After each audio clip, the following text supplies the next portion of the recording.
জাতীয় সঙ্গীত পরিবেশন করছেন বিদ্যালয়ের সঙ্গীত বিভাগ রীতা ভট্টাচার্যের নেতৃত্বে।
সেই পরাধীনতা হচ্ছে আর্থিক পরাধীনতা। এখনো আমরা দেশকে সবাইকে যে ব্যবস্থার মধ্যে থাকা প্রয়োজন সেই জায়গাটা আমরা আনতে পারি, যেটা আমাদেরকে বারবার ভাবিয়ে তুলছে। বিশেষ করে যে পরিস্থিতি তৈরি হচ্ছে তাতে হয়তো আর একটা স্বাধীনতার জন্য আমাদের লড়াই লড়তে হবে। পিছিয়ে পড়া মানুষরা অনেকটা কোথাও কোথাও এগুলোই আজও দেশের নিরিখে তারা অনেকটাই পিছিয়ে রয়েছে। তাদেরকে আর্থিক স্বাধীন করার জন্য এগিয়ে থাকা মানুষদেরকে এগিয়ে এসে তাদেরকে স্বাধীনতার স্বাদ দিতে হবে।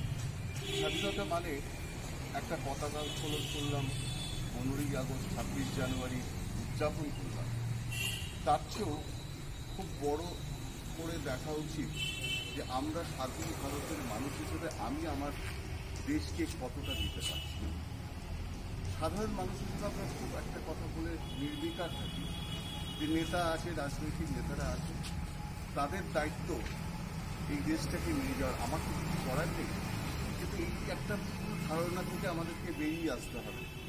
প্রত্যেকে যদি আমরা নিজের নিজের কর্তব্য পালন করি, তার চেয়ে বড় দেশ সেবা আর হতে পারে না। প্রত্যেকের কন্ট্রিবিউশন মিলিয়ে একটা দেশ দাঁড়িয়ে থাকতে পারে। আজকে আমাদেরকে সেই শপথটা নিতে হবে।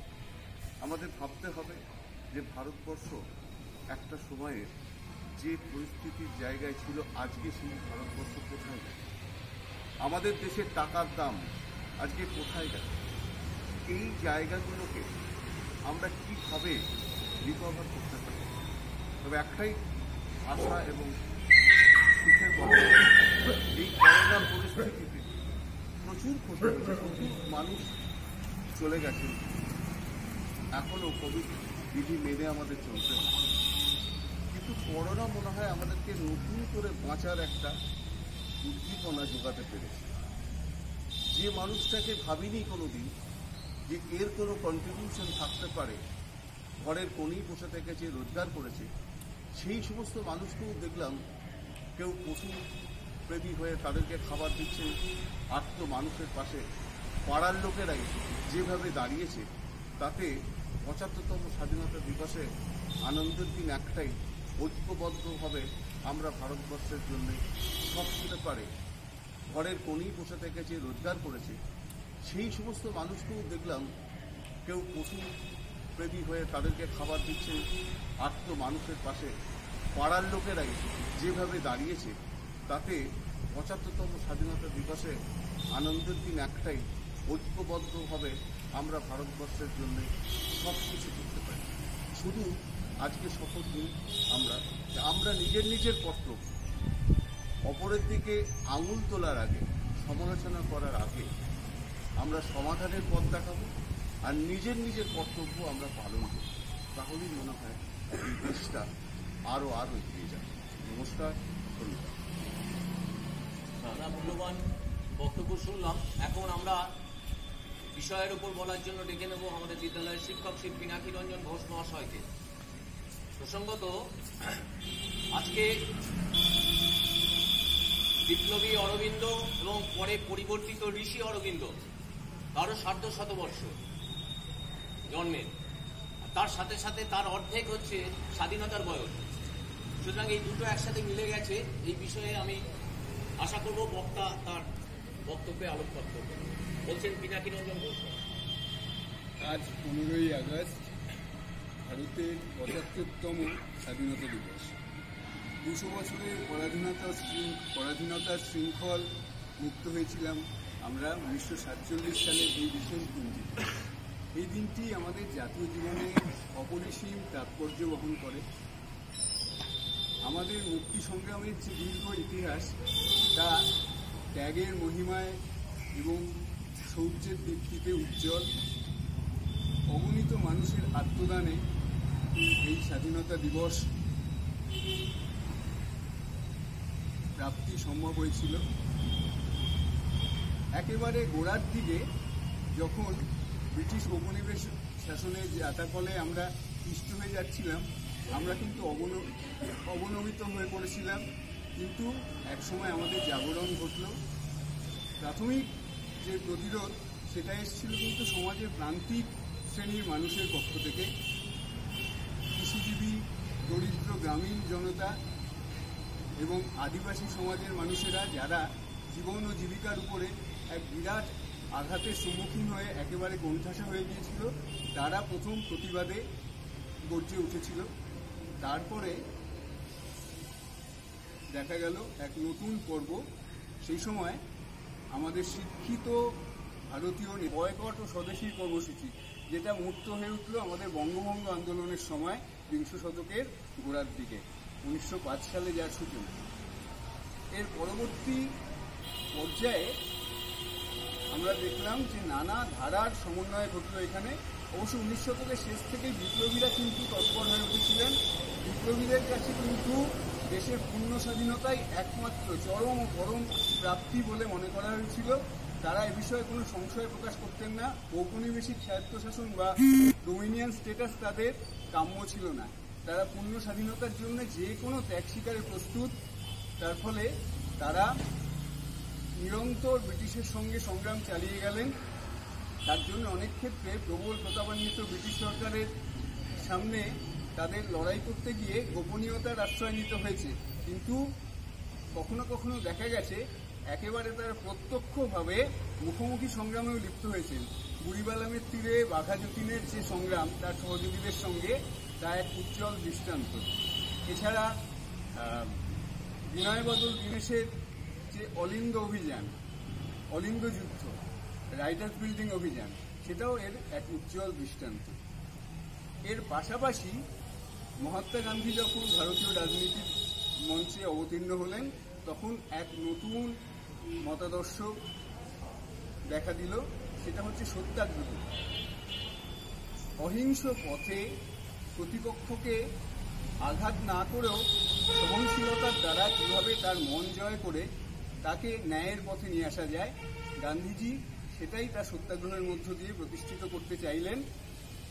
এবং তার চেষ্টায় এই মতাদর্শ কিন্তু আসমুদ্র হিমাচল ভারতীয়দের মনে এক অভূতপূর্ব জাতীয়তাবাদী আবেগ সৃষ্টি করল।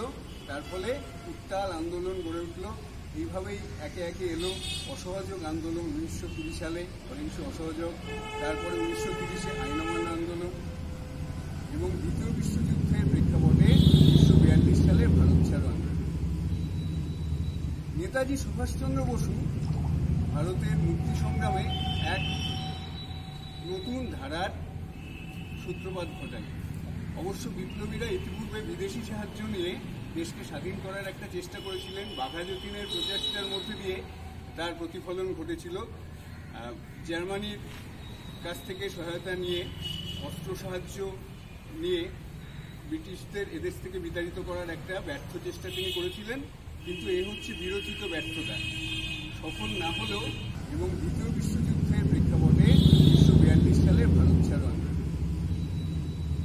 নেতাজি সুভাষচন্দ্র বসু ভারতের মুক্তি সংগ্রামে এক নতুন ধারার সূত্রপাত ঘটায়।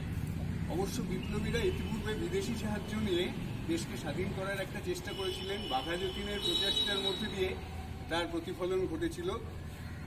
জার্মানির কাছ থেকে সহায়তা নিয়ে, অস্ত্র সাহায্য নিয়ে ব্রিটিশদের এদেশ থেকে বিতাড়িত করার একটা ব্যর্থ চেষ্টা তিনি করেছিলেন, কিন্তু এ হচ্ছে বিরচিত ব্যর্থতা।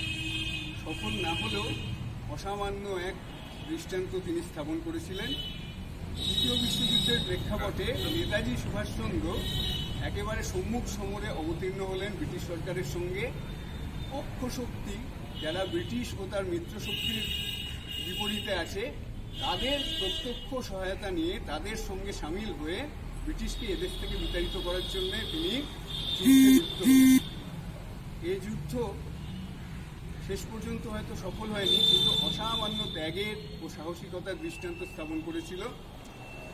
যা হোক, শেষ পর্যন্ত বহু রক্তপাত ও আত্মদানের মধ্য দিয়ে আমরা স্বাধীনতা অর্জন করলাম দ্বিতীয় বিশ্বযুদ্ধের শেষে 1947 সালের 15ই আগস্ট। এই দিনটির তাৎপর্য আমরা তখনই সার্থকভাবে মনে রাখতে পারব যখন আমাদের যারা সংগ্রামীরা ছিলেন তাদের যে স্বপ্ন ছিল সেই স্বপ্ন আমরা কতদূর বাস্তবায়িত করতে পেরেছি বা ভবিষ্যতে কতদূর তাদের স্বপ্নকে সার্থক করে তুলতে পারব সে বিষয়ে আমরা সচেতন হব। স্বাধীনতার পরে 7 দশককাল কেটে গেছে। এই দেশ নানা ক্ষেত্রে অসামান্য অগ্রগতির পথে এগিয়েছে, কিন্তু সমস্যাও প্রচুর। বিজ্ঞান ও প্রযুক্তির ক্ষেত্রে ভারতের অগ্রগতি গোটা বিশ্বের কাছে সমাদৃত হয়েছে, কিন্তু এ কথা তো ভুললে চলবে না, এই দেশে এখনো দারিদ্র প্রকট। মানুষে আর্থিক যে বৈষম্য অত্যন্ত প্রকট। সামাজিক ব্যবধান, যে দেশে প্রাচীনকাল থেকে বর্ণভেদ প্রথার প্রচলন ঘটেছে, সেই বর্ণভেদের জাতাকল থেকে আজও আমরা মুক্ত হতে পারিনি। মানুষে ভেদাভেদ আজও আছে। তার জন্যে আমাদের দেশেরই কোথাও কোথাও যারা তথাকথিত নিম্নবর্ণের মানুষ, তারা চরম অবহেলিত হয়, নিগৃহীত হয়। এদেশে নারীরা নিগৃহীত হয়ে চলেছে দীর্ঘদিন ধরেই নিরন্তরভাবে। চলবে না, এই দেশে এখনো দারিদ্র প্রকট। মানুষে আর্থিক যে বৈষম্য অত্যন্ত প্রকট। সামাজিক ব্যবধান, যে দেশে প্রাচীনকাল থেকে বর্ণভেদ প্রথার প্রচলন ঘটেছে, সেই বর্ণভেদের জাতাকল থেকে আজও আমরা মুক্ত হতে পারিনি। মানুষে ভেদাভেদ আজও আছে। তার জন্যে আমাদের দেশেরই কোথাও কোথাও যারা তথাকথিত নিম্নবর্ণের মানুষ, তারা চরম অবহেলিত হয়, নিগৃহীত হয়। এদেশে নারীরা নিগৃহীত হয়ে চলেছে দীর্ঘদিন ধরেই নিরন্তরভাবে। এদেশে যুব সমাজ, তারা অনেক ক্ষেত্রে বিপথে চালিত হয়, দিশাহীন অবস্থার সম্মুখীন হয়েছে তারা কর্মসংস্থানের অভাবে। এই দেশে সাম্প্রদায়িক সম্প্রীতির নিদারুণ বিচ্যুতি দেখা যাচ্ছে। এরকম এক পরিস্থিতিতে যখন প্রতিবেশী রাষ্ট্রের সঙ্গে ভারতের বিবাদ দেখা দিয়েছে, সীমান্ত সংক্রান্ত বিরোধ দেখা দিয়েছে, সন্ত্রাসবাদীদের আক্রমণের সম্মুখীন হতে হচ্ছে ভারতকে বারে বারে, এরকম এক সমস্যা সংকুল পরিস্থিতিতে এদেশের সচেতন দায়িত্বশীল নাগরিক হিসাবে আমাদের সদর্থক ভূমিকা পালন করতে হবে। দেশের সার্বিক বিকাশের জন্য আমরা এগিয়ে আসবো সবাই। এর দায়িত্ব শুধু সরকারের নয়, আমাদের নাগরিকদের এ বিষয়ে সচেতন হয়ে ভূমিকা গ্রহণ করতে হবে যথোচিতভাবে। আজকের এই দিনটিতে আমরা সেই শপথ নেব। বন্দে মাতরম, জয় হিন্দ। ধন্যবাদ শিক্ষক মাননীয় পিনাকি রঞ্জন ঘোষ মহাশয়কে। তার তথ্য সমৃদ্ধের বক্তব্যে আমরা ঋত হলাম। এখন আমাদের টিম বোলপুর হাই স্কুলের আমাদের যিনি নেতৃত্ব দেন প্রধান শিক্ষক মহাশয় ডক্টর সুপ্রিয় সাধু মহাশয়, যদিও তিনি অসুস্থ, তবুও তাকে বলবো স্বল্প বক্তব্যের মধ্য দিয়ে আজকের এই অনাড়ম্বর আয়োজনের সম্মান প্রদর্শন 75তম স্বাধীনতা দিবস শেষ হবে এবং তার সাথে সাথে দেশাত্মবোধক একটা গান সেই বক্তব্যের পরে গাইবেন আমাদের মাননীয় শিক্ষক শ্রী সুশান্ত দাস। এখন বক্তব্য রাখছেন প্রধান শিক্ষক।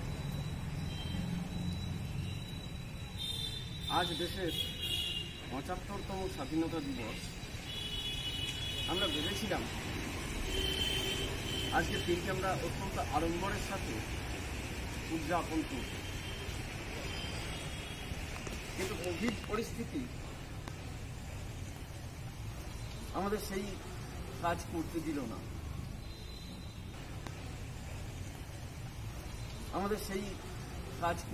না। আজ এখানে আমাদের ছাত্রদের উপস্থিতি নেই। তাদের কলকাকলিতে বিদ্যালয় প্রাঙ্গণ দীর্ঘদিন ধরে মুখরিত নয়। এরকম একটা পরিস্থিতিতে আমাদের আজ এই দিনটিকে উদযাপন করতে হচ্ছে, এবং এই কাজে আমার সহকর্মী বৃন্দ যারা রয়েছেন, আমাদের পরিচালনা সমিতির সভাপতি শ্রী চন্দ্রনাথ বন্দ্যোপাধ্যায় রয়েছেন, পরিচালনা সমিতির অন্যতম সদস্য শ্রী অভিজিৎ মুখার্জি রয়েছেন, তাদের আন্তরিক কৃতজ্ঞতা জানাচ্ছি। কিছু প্রাক্তন ছাত্র এসেছেন, অন্তরের টানে তারা এসেছেন, বিদ্যালয়ের টানে তারা এসেছেন, তাদেরকে আমার শুভেচ্ছা ও ধন্যবাদ জানাচ্ছি। মাননীয় চন্দ্রনাথ বন্দ্যোপাধ্যায় যে কথাগুলো বলে গেছেন একটু আগে, সেই কথার সূত্র ধরে বলি, দেশটা স্বাধীন হয়েছে, আমরা বোধহয় স্বাধীন এখনো হইনি। এখানে অধিকার এবং কর্তব্য এই দুটি বিষয়কে আমাদের অত্যন্ত ভালোভাবে বুঝে নেওয়া প্রয়োজন। সংবিধান আমাদের বেশ কিছু অধিকার দিয়েছে, আমরা অধিকারের ব্যাপারে অত্যন্ত সচেতন, কিন্তু আমাদের দায়িত্ব এবং কর্তব্যবোধের বিষয়ে অনেকাংশেই আমরা সেই সচেতনতা দেখাতে পারি না। প্রতিটা ব্যক্তি ভারতবর্ষের অত্যন্ত গুরুত্বপূর্ণ। তাদের সংঘবদ্ধ প্রচেষ্টায় এই দেশ নতুনভাবে গড়ে উঠেছে, এবং আমি বিশ্বাস করি আগামী দিনে আরো অনেক উত্তরণের পথে এগিয়ে চলবে। সেই শপথ আমাদের নিতে হবে। আমি কি করছি, আমার কার্যকলাপের পরিবর্তন আনা একান্ত প্রয়োজন। আমি কি একজন দায়িত্বশীল নাগরিকের মতো আচরণ করছি? এখনো যেটুকু খামতি আছে সেটুকু পূরণ করে আমাদের এগিয়ে চলতে হবে। সেই শপথ আমাদের নিতে হবে। আমি কি করছি, আমার কার্যকলাপের পরিবর্তন আনা একান্ত প্রয়োজন। আমি কি একজন দায়িত্বশীল নাগরিকের মতো আচরণ করছি? এখনো যেটুকু খামতি আছে সেটুকু পূরণ করে আমাদের এগিয়ে চলতে হবে। এই শপথ আমরা গ্রহণ করি, এই পথে আসুন আমরা সকলেই চলি। সকলকে ধন্যবাদ এবং পুনরায় শুভেচ্ছা জানিয়ে আমার বক্তব্য শেষ করছি। নমস্কার। এখন দেশাত্মবোধক সঙ্গীত পরিবেশন করেছেন সুশান্ত দাস মহাশয়, এবং এর সাথে সাথে ৭৫তম স্বাধীনতা উদযাপনের অনুষ্ঠানে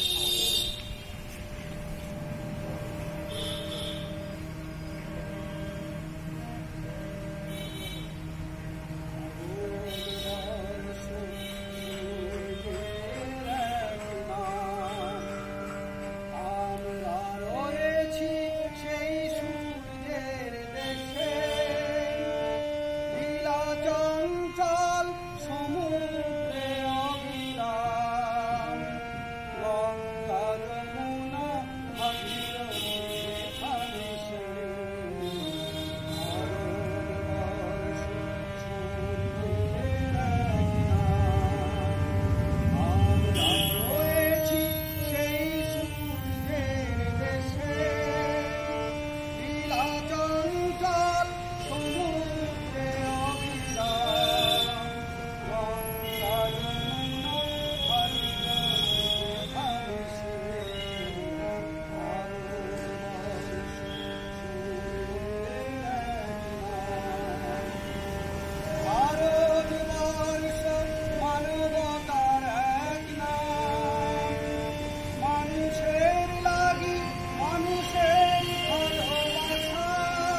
वंदे मातरम, वंदे मातरम, वंदे मातरम, वंदे मातरम, वंदे मातरम। जय हिंद, जय हिंद, जय हिंद, जय हिंद, जय हिंद, जय हिंद। ধন্যবাদ জানাচ্ছি মাননীয় শিক্ষক সুশান্ত দাস মহাশয়কে। 75তম উদযাপন এখানেই শেষ হল।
इसकी मिट्टी से बने तेरे मेरे बदन, इसकी धरती तेरे मेरे वास्ते गगन, इसने ही सिखाया हमको जीने का चलन, जीने का चलन। इसके वास्ते सार है मेरा तन,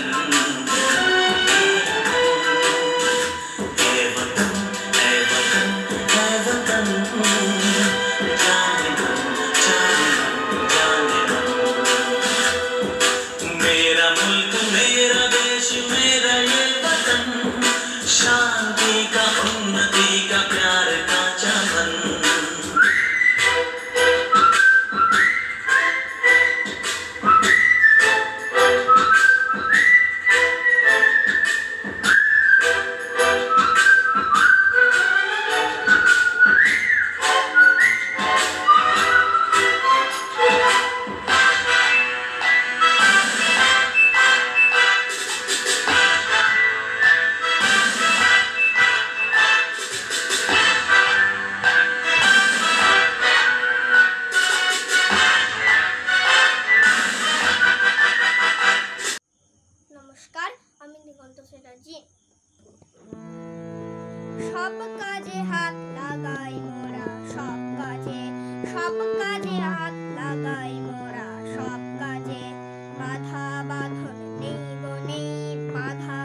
বীরেন্দ্র চট্টোপাধ্যায়ের লেখা জন্মভূমি আজ।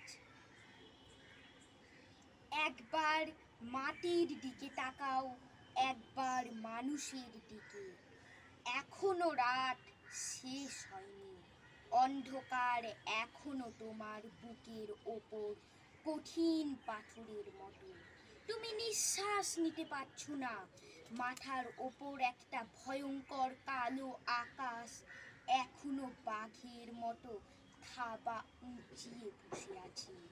তুমি যেভাবে পারো এই পাথরটাকে সরিয়ে দাও আর আকাশের ভয়ঙ্করকে শান্ত গলায় এই কথাটা জানিয়ে দাও, তুমি ভয় পাওনি।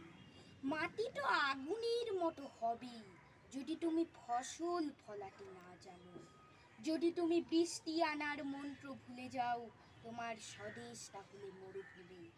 যে মানুষ গান গাইতে জানে না, যখন প্রলয় আসে সে বোবা ও অন্ধ হয়ে যায়। তুমি মাটির দিকে তাকাও, মাটি প্রতীক্ষা করছে, তুমি মানুষের হাত ধরো, সে কিছু বলতে চায়। নমস্কার।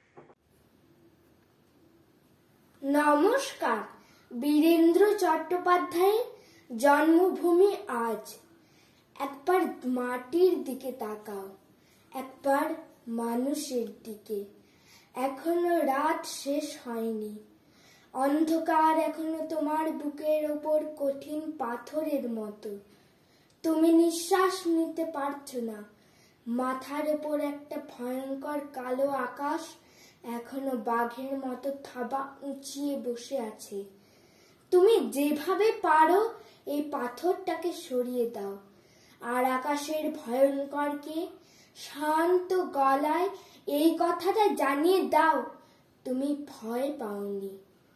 মাটি তো আগুনের মতো হবেই যদি তুমি ফসল ফলাতে না জানো, যদি তুমি বৃষ্টি আনার মন্ত্র ভুলে যাও। তোমার স্বদেশ তাহলে মরুভূমি। যে মানুষ গান গাইতে জানে না, যখন প্রলয় আসে সে বোবা ও অন্ধ হয়ে যায়। তুমি মাটির দিকে তাকাও, মাটি প্রতীক্ষা করছে, তুমি মানুষের হাত ধরো, সে কিছু বলতে চায়। নমস্কার।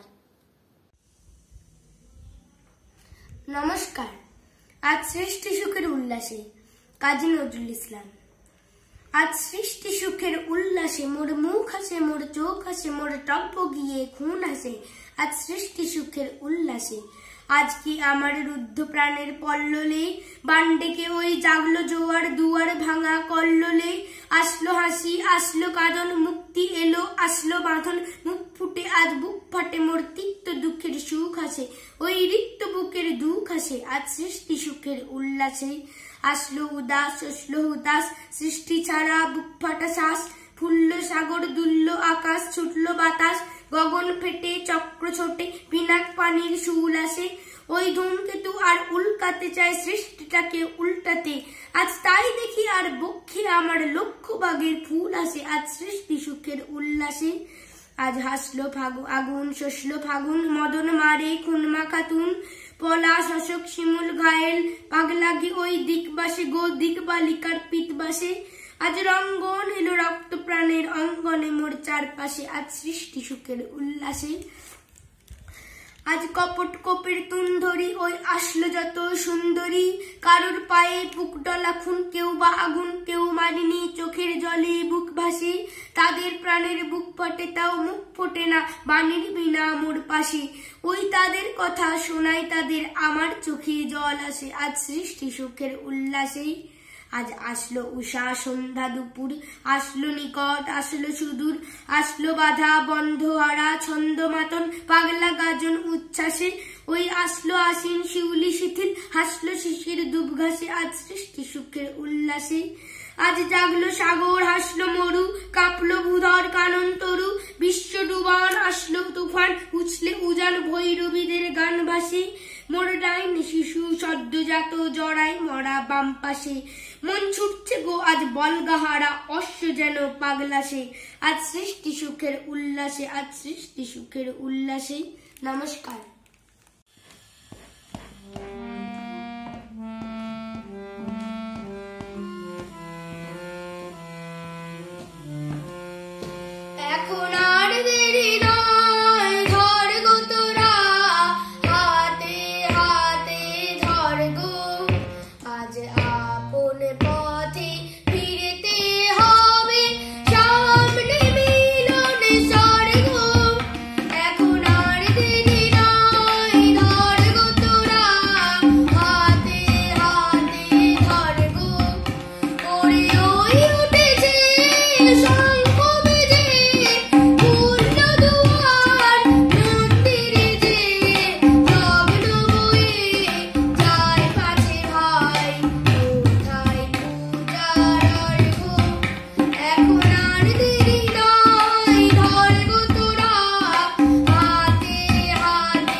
আমি স্বাগত সাহা, বোলপুর উচ্চ বিদ্যালয়ের 6ষ্ঠ শ্রেণীর ছাত্র। আজ 15ই আগস্ট, অর্থাৎ 75তম স্বাধীনতা দিবস। তাই এই স্বাধীনতা দিবস উপলক্ষে আমি আপনাদেরকে একটি কবিতা পাঠ করে শোনাতে চাই। কবিতার নাম আমি সুভাষ, কবি শুভ দাশগুপ্ত। তোমার পাথরে দিয়েছি মালা, এত মালা এত ফুল, তুমিই ঢাকা পড়ে গেছো। তুমি পাথর না হলে রাগ করতে। 56 বছর আগে এক মধ্যরাতে এলগিন রোডে 3 তলার ঘরে আলো জ্বলছিল। চাদর গায়ে এক ছায়ামূর্তি পাইচারি করছিল অবিরাম। বাইরের রাস্তায় ইংরেজ পুলিশের চর সতর্ক ও সজাগ চোখে দেখছিল। তো আর সব সতর্ক থেকে বুদ্ধ বানিয়ে তুমি তখন অন্ধকার চিরে ছুটে চলেছ আলোর পথে। দেশের মানুষ কাকপক্ষী কেউ টের পায়নি। তুমি চলে যাবার পর 56টা শীত, বর্ষা, গ্রীষ্ম, উধাও। তুমি সেই থেকে প্রত্যেক জানুয়ারিতে পৃথিবীর এপাড়া ও পাড়া সব মাটিতে তোমার অন্বেষর পায়ের ছাপ, সব রাইফেলে তোমার বুকের বারুদ, সব কুচকাওয়াজে তোমার স্বপ্নের ছন্দ। পরশ পাথরের মতো স্বাধীনতাকে খুঁজে চলেছে তোমার অন্তরে লুকিয়ে থাকা খ্যাপা। তোমার গন্তব্য ছিল স্বাধীনতা, তোমার পথ ছিল স্বাধীনতা, তোমার স্বপ্ন ছিল স্বাধীনতা, তোমার প্রেম ছিল স্বাধীনতা। তুমি রক্ত চেয়েছিলে স্বাধীনতার জন্য, তুমি তাই পাথর। যারা স্বাধীনতার আড়ালে চেয়েছিল গদি, চেয়েছিল সিংহাসন, ইংরেজ যে ছেড়ে যাওয়া লুটের রাজ্যপাত, তারা রইল সুখে। ভারতবর্ষের টাকায় তাদের সুখ, তোমার নয়। ভারতবর্ষের অফিসে আদালতে তাদের ছবি, তোমার নয়। ভারতবর্ষের সংবিধানে তাদের শৈশাবোধ, তোমার নয়। ইংরেজ গরিব মানুষকে পায়ের নিচে রাখতো, আমরা বড় লোকদের মাথায় করে রেখেছি। স্মাগলার কিংবা ডাকাতকে জোর হাতে সভাপতির আসনে আহ্বান করেছি। ইংরেজ এদেশে ধনসম্পত্তি লুট করত, আমরা দেশটাকে বেঁচে দিচ্ছি। ইংরেজ দিয়েছে চাবুক, লাঠি, গুলি, আমরা দিয়েছি মাস্তান, মাফিয়া, নেতা আর গুলি। ইংরেজ দিয়েছে কালাপানি, সেলুলার জেল, আমরা দিয়েছি টিভিতে সুপার হিট মোকাবিলা। আর আইনসভায় আয়ারাম গয়ারামের খেল। 56 বছর আগে এক মধ্যরাতে পরাধীন এই দেশ ছেড়ে তুমি চলে গেছিলে স্বাধীন এক স্বদেশের ফিরে আসার স্বপ্ন নিয়ে। তুমি ফিরে আসোনি, স্বাধীনতা ফিরে এসেছে, তার কাঁধে ঝুলি ভরে নিয়ে এসেছে। নমস্কার, আমি রূপম দেবনাথ। আমি বোলপুর উচ্চ বিদ্যালয়ের 7ম শ্রেণীর ছাত্র। আজ 15ই আগস্ট স্বাধীনতা দিবস উপলক্ষে আমি একটি গান নিবেদন করছি। আমি ভয়ে করব না, ভয়ে করব না, আমি ভয়ে করব না, ভয়ে করব না, দুবেলা মরার আগে মরব না ভাই, মরব না, আমি ভয়ে করব না, ভয়ে করব না। তরিখানা বাইতে গেলে মাঝে মাঝে তুফানে মেলে, তরিখানা বাইতে গেলে মাঝে মাঝে তুফানে মেলে, তাই বলে হাল ছেড়ে দিয়ে ধরব না, কান্নাকাটি ধরব না, দুবেলা মরার আগে মরব না ভাই, মরব না, আমি ভয়ে করব না, ভয়ে করব না। সত্য যাতাই সারতে হবে, মাথা তুলে রইব ভবে, সত্য যাতাই সারতে হবে, মাথা তুলে রইব ভবে, সহজ পথে চলবো ভেবে, পড়ব না বাঁকের পরে, পড়ব না, দুবেলা মরার আগে মরব না ভাই, মরব না, আমি ভয়ে করব না, ভয় করব না, আমি ভয় করব না, ভয় করব না। ধর্ম আমারে মাথায় রেখে চলবো সিধে রাস্তা দেখে, ধর্ম আমারে মাথায় রেখে চলবো সিধে রাস্তা দেখে, বিপদ যদি এসে পড়ে সরব না, ঘরের কোণে সরব না, দুবেলা মরার আগে মরব না ভাই, মরব না, আমি ভয় করব না, ভয় করব না, আমি ভয়ে করব না, ভয়ে করব না, আমি ভয়ে করব না, ভয়ে করব না। নমস্কার, আমি বোলপুর হাই স্কুলের পঞ্চম শ্রেণীর ছাত্র রূপম মণ্ডল। 15ই আগস্ট স্বাধীনতা দিবস উপলক্ষে একটি দেশাত্মবোধক গান পরিবেশন করছি।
নমস্কার। আজ 15ই আগস্ট, ভারতের 75তম স্বাধীনতা দিবস। দীর্ঘ 200 বছর শাসন করেছিল অত্যাচারী হিংস্র ইংরেজ শাসক। সেই ইংরেজ শাসকদের অবসান ঘটে 1947 সালে 15ই আগস্ট। কিন্তু এই স্বাধীনতা পাওয়ার জন্য প্রাণ হারিয়েছে অনেক বিপ্লবীদের এবং অনেক বিপ্লবীরা শহীদ হয়েছে। এই দিনটি রক্ত দিয়ে এবং অশ্রু জলে লেখা আছে। আমরা হয়তো অনেক বিপ্লবীদের নাম ইতিহাসের বই খুলে পেয়ে যাই এবং অনেক বিপ্লবী আছে যাদের নাম আমরা জানি না, কিন্তু তারা আমাদের দেশের জন্য প্রাণ দিয়েছেন। তারা সকলেই ভালো থাকুক। যাদের নাম নেই তারা হল নেতাজি সুভাষচন্দ্র বসু, ক্ষুদিরাম বসু, বিনয় বাদল দীনেশ, ভগৎ সিং প্রমুখেরা। এরা সকলেই বিদ্রোহ করেছে এই দিনটি পাওয়ার জন্য। তারা হয়তো আজ আমাদের মধ্যে নেই, কিন্তু তারা আমাদের মধ্যে চিরস্মরণীয় হয়ে থাকবে, এটাই আমি জানি। এই দিনে সশ্রদ্ধা সহ সরকারি বেসরকারি প্রতিষ্ঠানে, অফিস, স্কুল, আদালত সব জায়গাতেই জনগণ মনোহরি গানটির সঙ্গে পতাকা তোলা হয়। তাই জন্যই আজকে তাদেরকে আমরা মনে রাখতে পেরেছি। তারা যেখানেই থাকুক, ভালো থাকুক, এই বলে আমি আমার বক্তৃতা শেষ করি। বন্দে মাতরম। জয় হিন্দ। নমস্কার, আমি অর্পণ সাহা। আমি বোলপুর হাই স্কুলের 6ষ্ঠ শ্রেণীতে পড়ি। 15ই আগস্ট স্বাধীনতা দিবস উপলক্ষে আমি একটি দেশাত্মবোধক সঙ্গীত পরিবেশন করতে চাই। সঙ্গীতটির নাম সারে জাহাঁ সে আচ্ছা। सारे जहां से अच्छा हिंदुस्तां हमारा, हम बुलबुल है इसकी,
নমস্কার, আমি অর্পণ সাহা। আমি বোলপুর হাই স্কুলের ষষ্ঠ শ্রেণীর ছাত্র। 15ই আগস্ট স্বাধীনতা দিবস উপলক্ষে আমি একটি দেশাত্মবোধক সঙ্গীত পরিবেশন করতে চাই। সঙ্গীতটির নাম মুক্তির মন্দিরের সোপান।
আমি অনিন্দ প্রসাদ জেঠিয়া, বোলপুর উচ্চ বিদ্যালয়ের ষষ্ঠ শ্রেণীর ছাত্র। স্বাধীনতা দিবস উপলক্ষে আমি একটি কবিতা পাঠ করে শোনাব। কবিতা খুকু ও খোকা, কবি অন্নদাশঙ্কর রায়।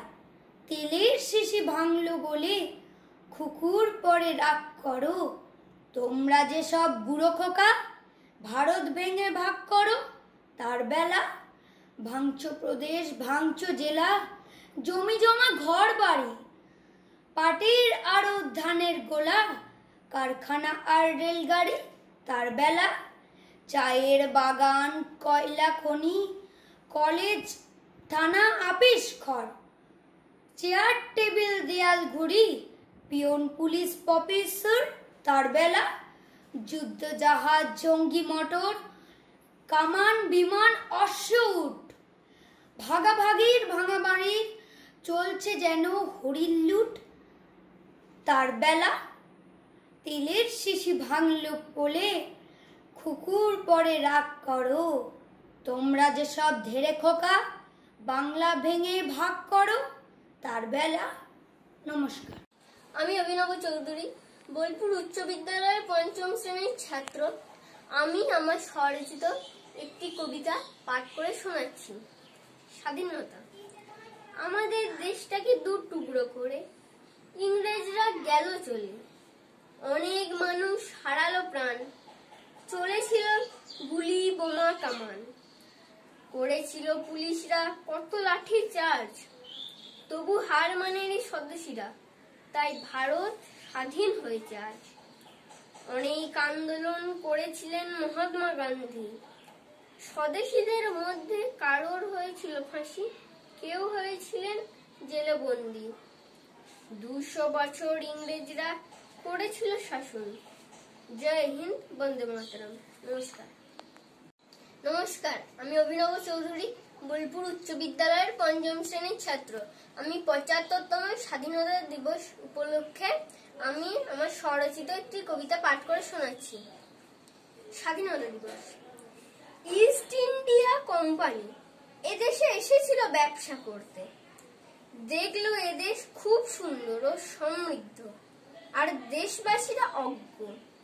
তাই শুরু হলো শাসনের নামে শোষণযোগ্য। ইংরেজরা করত ভারতীয়দের উপর অত্যাচার। মহাত্মা গান্ধী করত আন্দোলন এর বিরুদ্ধে বারবার। সুভাষচন্দ্র বসু গড়েছিল আজাদ হিন্দ ফৌজ। অবশেষে স্বাধীন হলো আমাদের দেশ ১৫ই আগস্ট। ক্ষুদিরাম বসু, মাস্টারদা সূর্য সেন, আরো কতজন বিপ্লবী দিয়েছেন নিজের প্রাণ। রবীন্দ্রনাথ ঠাকুর, কাজী নজরুল ইসলাম, দ্বিজেন্দ্রলাল লিখেছেন কত গান।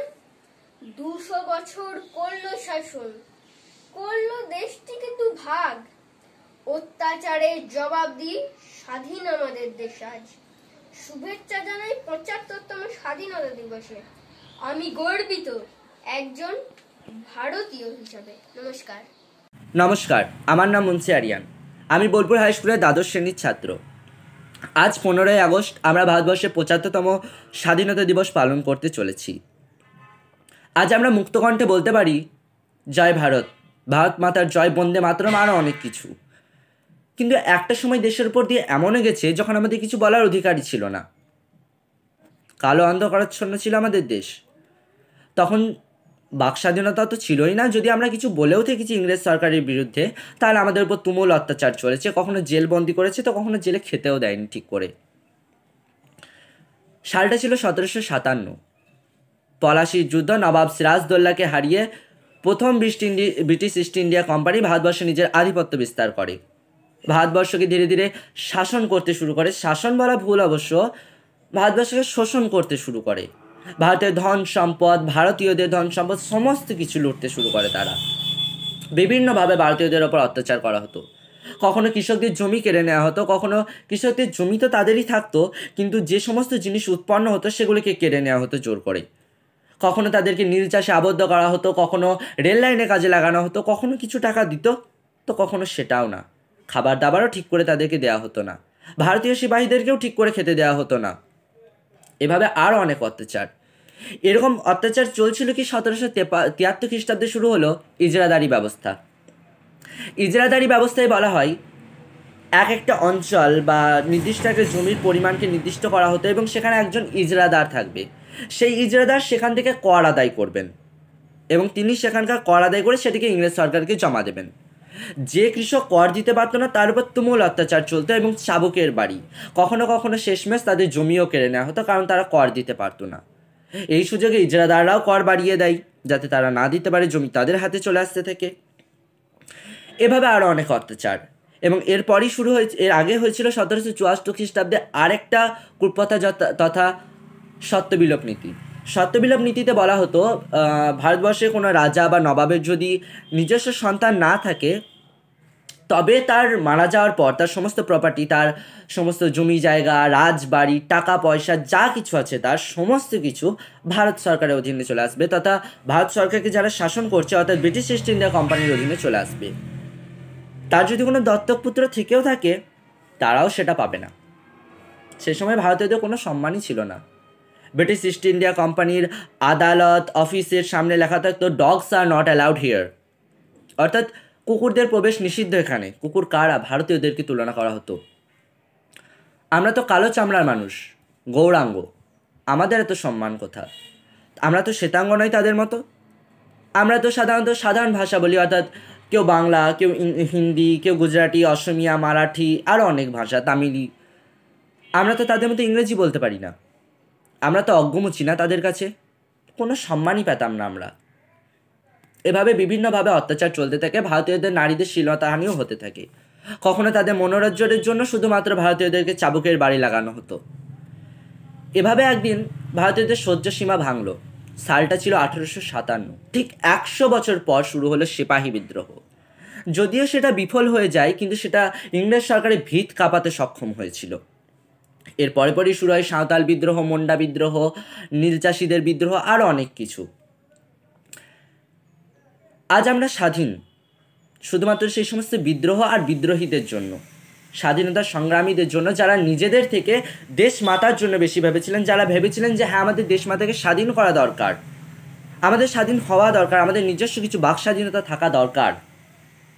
কিছুজন ছিলেন চরমপন্থী, কিছুজন ছিলেন নরমপন্থী। নরমপন্থীদের মধ্যে যার নাম সবার আগে উঠেছে তিনি হচ্ছেন আমাদের ভারতবাসীর জনক তথা বাপুজি তথা মোহনদাস করমচাঁদ গান্ধী। তার অবদান সত্যি চিরস্মরণীয়। এবং চরমপন্থীদের মধ্যে আছে ভারতের নেতা তথা নেতাজি সুভাষচন্দ্র বসু। সশস্ত্র আন্দোলনে নেমেছিলেন, ফরওয়ার্ড ব্লক গঠন করেন, আজাদ হিন্দ বাহিনী গঠন করেছেন। ফরওয়ার্ড ব্লকের নেতৃত্ব দিয়েছিলেন তিনি। আজাদ হিন্দ বাহিনীর আন্ডারে তিনি একটা নারী বাহিনী গড়ে তুলেছিলেন, ঝাঁসি রানী বাহিনী, যেটা নেতৃত্ব দিয়েছিলেন ডক্টর লক্ষ্মী সাইগাল। এরকম আরও অনেক বিদ্রোহীরা ছিলেন। কিছু বিদ্রোহ সশস্ত্র তো কিছু বিদ্রোহ নিরস্ত্র। তো কিছুজন নিজের লেখালেখির মাধ্যমেও আন্দোলন চালিয়ে যান। রবীন্দ্রনাথ ঠাকুর তো কখনো বিদ্রোহী কবি কাজী নজরুল ইসলাম, এদের লেখালেখির মধ্যে যেন একটা আগুন ছিল, যেন দেশবাসী যুবক শ্রেণীর মধ্যে একটা আগুন লাগিয়ে দিত বুকের মধ্যে, যাও এগিয়ে চলো, আমাদের দেশ মাতাকে স্বাধীন করো, আমাদের স্বাধীনতা দরকার, আমাদের ভারতবর্ষকে স্বাধীন হতে হবে, আমাদের নিজস্ব একটি অধিকার থাকতে হবে। কারার ওই লৌহ কপাট রক্তে জমা শিকল ভাঙার পাষাণ ভেদি, কি আগুন লাগানোর মতো গান না? সাধারণ মানুষের মধ্যে একটা আগুন লাগিয়ে দেয় যে এগিয়ে চলো, আমাদের ভারত মাতাকে স্বাধীন করতে হবে। তো কখনো নীল চাষিদের জন্য লেখা হয়েছিল ওই নীল দর্পণ নাটক দীনবন্ধু মিত্রের, আরও অনেক কিছু। এভাবেই আমাদের স্বাধীনতা সংগ্রাম চলতে থাকে। কখনো বিভিন্ন বিদ্রোহ হয়েছিল গান্ধীজির নেতৃত্বে, যেমন অসহযোগ আন্দোলন, আইন অমান্য আন্দোলন, সত্যাগ্রহ আন্দোলন, আরও অনেক কিছু। 1930 খ্রিস্টাব্দে লাহোর অধিবেশনে কংগ্রেস সরকার ঘোষণা করে ভারতবর্ষ স্বাধীন, পূর্ণ স্বরাজের স্বাধীনতা, পূর্ণ স্বরাজের দাবি করেছিল এবং 26 জানুয়ারির দিনটিকে তখন থেকে তারা স্বাধীনতা দিবস হিসেবে পালন করত। এবং শেষ পর্যন্ত 1947 খ্রিস্টাব্দে 15ই আগস্ট ভারতবর্ষকে ইংরেজ সরকার স্বাধীনতা দিতে বাধ্য হয় এবং সেই দিন থেকে আজ পর্যন্ত আমরা এই 15 স্বাধীনতা দিবস হিসেবে পালন করে চলেছি। তো একটা কথা বলাই যায় যে প্রায় 200 বছর পর, বহু রক্তক্ষয়ের পর আজ আমাদের ভারতবর্ষ যদি শুধু স্বাধীন হতে পেরেছে, তাহলে সেই সমস্ত স্বাধীনতা সংগ্রামী এবং সেই সমস্ত আন্দোলন এবং বিদ্রোহের জন্য, যার জন্য আমরা তাদের কাছে সারা জীবন কৃতজ্ঞ থাকব যে আমাদের এই সমস্ত প্রজন্মকে তারা স্বাধীন জন্ম দিতে সক্ষম হয়েছেন। এই বলে আমি আমার ছোট্ট বক্তৃতা শেষ করছি। নমস্কার, বন্দে মাতরম।